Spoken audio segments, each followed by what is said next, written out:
कहानी एक ऐसे घर से जहां शादी का माहौल है, लेकिन टेंशन और शांति इतनी कि शादी का घर किसी जंग के मैदान जैसा दिख रहा था। अरे जैसा मर्जी डेकोरेशन कर दो, पैसों की चिंता मत करो।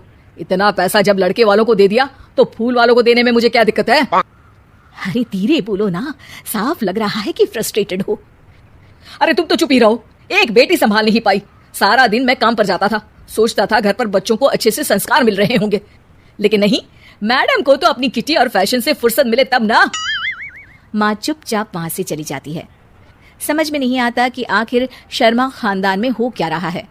कल तक चिड़िया सी फुदकने वाली शीना की शादी यूं अचानक एक मोटे काले लड़के से क्यों हो रही है? शीना कमरे में हाथ में गुड़िया लिए बोलती है, मेरे साथ जो हो रहा है ठीक हो रहा है। तुम तो सब जानती हो, साहिल मेरे लिए भगवान है। अब जब वो ही नहीं मिला तो फिर कोई भी हो, जिंदगी ही तो जीनी है, जी लेंगे। बाहर शीना की बुआ किसी से बात करती है। अरे मोटा नहीं, उसे तो खाते पीते घर का कहते हैं। अब ओबेरॉय का नाम भी किसी को बताने वाली बात है।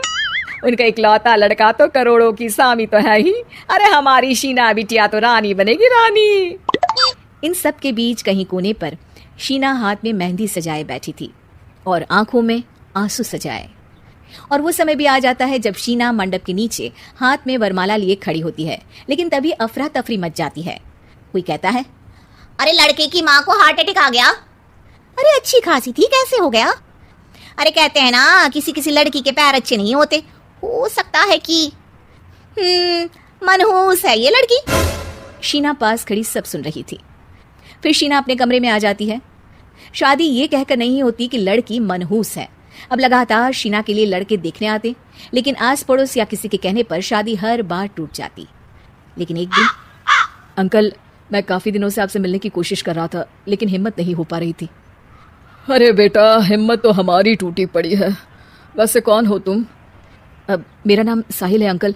मैं शीना से प्यार करता हूँ और उसी से शादी करना चाहता हूँ। अरे अब तो किस जात के हो ये भी मायने नहीं रखता। बेटा, मेरी बेटी मनहूस है। ये सब कहते हैं कि इसीलिए उसकी शादी नहीं हो पा रही। अगर तुम शादी करने को तैयार हो तो ठीक है।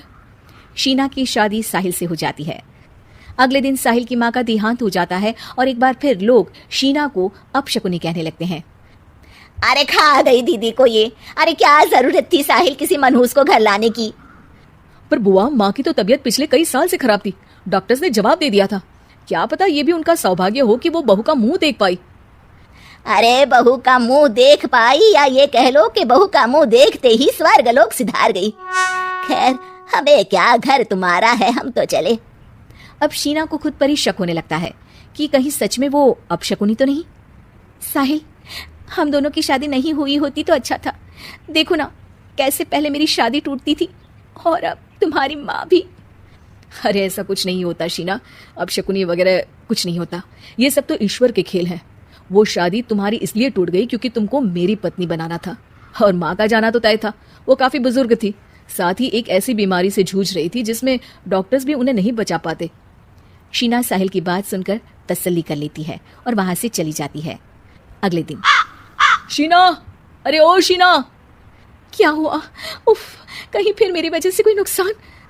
अरे नहीं नहीं शीना, तुम जानती हो जिस प्रॉपर्टी के केस को हम बरसों से लड़ रहे थे उस पर फैसला आ गया, वो भी हमारे हक में। अब हम करोड़पति हो गए शीना।